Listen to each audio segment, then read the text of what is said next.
অসমৰ কেওফালে এতিয়া বানপানী হাহাকাৰ, বিশেষকৈ চৰাইদেউ, নাজিৰা, সোণাৰী, আমগুৰি, শিৱসাগৰ, তাত ৰাইজৰ অৱস্থা খুবেই দুখ লগা হৈছে। নাজিৰা, চিমলগুৰি ফালে এইবাৰ বানপানী কেতিয়াও অহা নাছিল আগত। নাগালেণ্ডৰ চাগে আকাশ ফাটি হোৱা ভীষণ বৰষুণে সেই জেগাবোৰ সম্পূৰ্ণৰূপে ডুবাই দিলে। 8 ফুট 10 ফুটলৈকে পানী হৈছে বোলে। ৰাতিৰ ভিতৰতে বহুতৰ সপোনৰ ঘৰ হেৰাই গ'ল। কিমান সপোন আছিলে চাগে। দোকানৰ বস্তুখিনিও আঁতৰাব নোৱাৰিলে। কেতিয়া যে তেওঁলোকৰ সেই সপোন আকৌ পূৰ্ণ হ'ব। দুখ লাগে। এনে সময়ত আমি একলগ হওঁ। আজি বহুত জেগাৰ পৰা বহুতে সাহাৰ্য লৈ গৈ আছে, পানী লৈ গৈ আছে, ব্লিচিং পাউডাৰ, ফিনাইল লৈ গৈ আছে। কিন্তু ভাল সময়ত আমি কাজিয়া কৰি থাকোঁ জাতি ধৰ্মক লৈ পেলানি। আজিকালি আমি অসমীয়া বা ভাৰতীয় বুলি কোনোৱে নাই। কোনোবাই বিজেপি, কোনোবাই এজেপি, কোনোবাই কংগ্ৰেছ, কোনোবাই আপ। আমি পাহৰি গৈছোঁ নিজক। এই দুৰ্যোগৰ সময়ত আমি আচল ৰূপ দেখি পাওঁ নিজক। কিয় এইদৰে? চাওকচোন মানুহৰ কি অৱস্থা।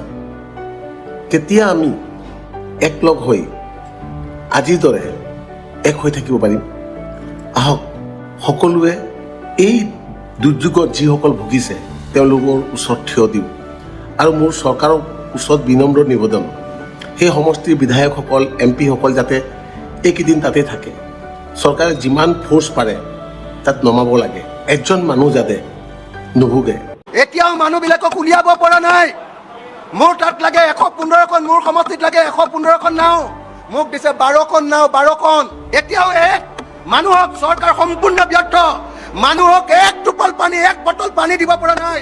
কিমান পশুধন আমি হেৰাইছোঁ। কাৰো যাতে পোষ্ট যিটো বানপানীৰ পিছত যিখিনি বেমাৰ হয় সেইখিনি যাতে নহয়। যিসকল ভিক্টিম তেওঁলোকে যাতে তেওঁলোকৰ ক্ষতিপূৰণ পায়। আজি আমি বহুত ধৰণৰ আঁচনি পাই খুব ভাল পাওঁ। চৰকাৰে বহুত আঁচনি দিয়ে, লোন লৈ হ'লেও আমাক টকা দিয়ে। কিন্তু আজিৰ নিচিনা দুৰ্যোগৰ বাবে টকা নাই চাগে। কিমান আমাৰ ভুল হয় সেয়া আমি চাগে বুজিও নাপাওঁ। সেইবাবে চৰকাৰৰ ওচৰত এটা বিনম্ৰ নিবেদন, যাতে এনে দুৰ্যোগৰ কাৰণে পৰ্যাপ্ত যাতে টকা থাকে, আৰু চেণ্টাৰেও যাতে আমাক সেই সাহাৰ্য দিয়ে। আৰু যিখিনি সাহাৰ্য লৈ মানুহসকল গৈ আছে, NGO বা কিছুমান সংস্থা গৈ আছে, তেওঁলোকে যাতে প্ৰপাৰলি বস্তুটো বিতৰণ কৰিব পাৰে তাৰ বাবেও চৰকাৰে সহায় কৰক। আহক আমি সকলোৱে মিলি সেই ভিক্টিমসকলৰ লগত থিয় দিওঁ। জয় আই অসম।